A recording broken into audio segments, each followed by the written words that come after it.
Maths के अगले lecture में आप सभी का स्वागत है। आज हम लोग परमुटेशंस एंड कॉम्बिनेशन का एक और क्वेश्चन सॉल्व करेंगे। ये भी पिछले क्वेश्चन जैसा ही है। इसमें क्या दिया हुआ है कि if the letter of the words maths are permuted and all possible words so formed are arranged as in a dictionary with serial numbers then the serial number of word Thames is. ठीक है, यानी maths के letters को अपन arrange कर रहे हैं और as a dictionary में जैसा लिखा होता है वैसे लिख रहे हैं। तो थैम्स का सीरियल नंबर क्या होगा? तो सबसे पहला वर्ड क्या होगा इसमें बच्चों? असेंडिंग ऑर्डर में सजा दीजिए।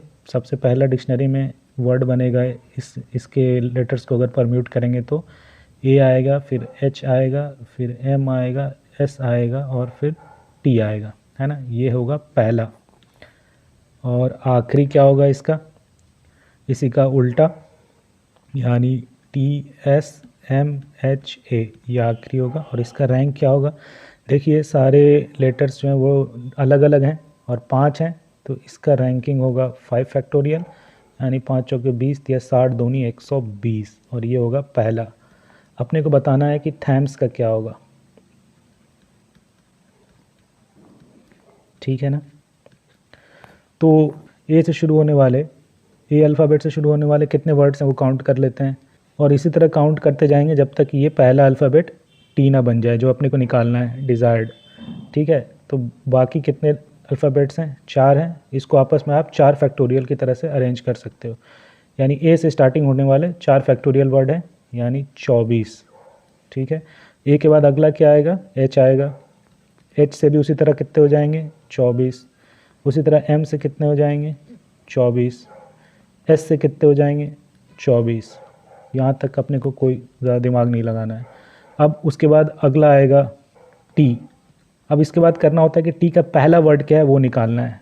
तो टी आ गया, उसके बाद पहला वर्ड जो टी के से स्टार्ट होगा वो होगा ए एच एम एस, है ना। असेंडिंग ऑर्डर में बाकी को सजा देना है, ए एच एम एस, ये हो गया। ठीक है, तो अब पहला वर्ड, पहला अल्फ़ाबेट तो फिक्स हो गया, थैम्स का टी आ गया है। ए नहीं चाहिए अपने को, तो ए वाले हटाइए, अपने को एच चाहिए। तो जहाँ पे सेकंड लेटर ए हो वैसे कितने वर्ड्स बनेंगे? तो बाकी लेटर 3 है, तो उसको आपस में अपन 3 फैक्टोरियल की तरह से अरेंज कर सकते हैं, यानी 6। ठीक है ना, यानी टी ए अल्फ़ाबेट जिसमें फिक्स हो गए हैं वैसे कितने वर्ड्स होंगे डिक्शनरी में? 6। उसके बाद अगला आ जाते हैं। जब टी ए वाले ख़त्म हो गए तो टी एच दिखेगा डिक्शनरी में। उसके बाद पहला वर्ड क्या होगा टी एच का?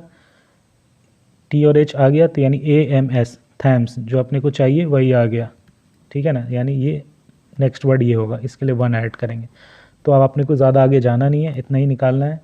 तो ये कितना हो गया? 24 × 4 96, प्लस ये 6 और प्लस अगला वर्ड अपना थैम्स हो जाएगा, यानी 103। ठीक है ना, यानी ए होगा आंसर। तो सिंपल सा क्वेश्चन है, आपको तो अल्फ़ाबेट्स को जो चाहिए वहाँ तक पहुँचाते जाना है। ठीक है, तो आपको एक पैटर्न भी दिख रहा होगा, चाहे तो आप पैटर्न भी निकाल सकते हो, चाहे तो नहीं भी निकाल सकते हो। तो आप उसकी मदद से एक फार्मूला भी इसका निकाल सकते हो। तो वो प्रैक्टिस से फार्मूला आपका खुद दिमाग में बन जाएगा, आपको याद नहीं करना है इसको, बस देख लेना है फार्मूला क्या होता है। ठीक है, उसको ध्यान में रखना है। एग्ज़ाम में अगर वो चीज़ याद आ गई तो यूज़ करना है, नहीं तो अपन ऐसे तो बना ही सकते हैं, ज़्यादा टाइम भी नहीं लगता है। तो आज के लिए इतना ही बच्चों, थैंक यू।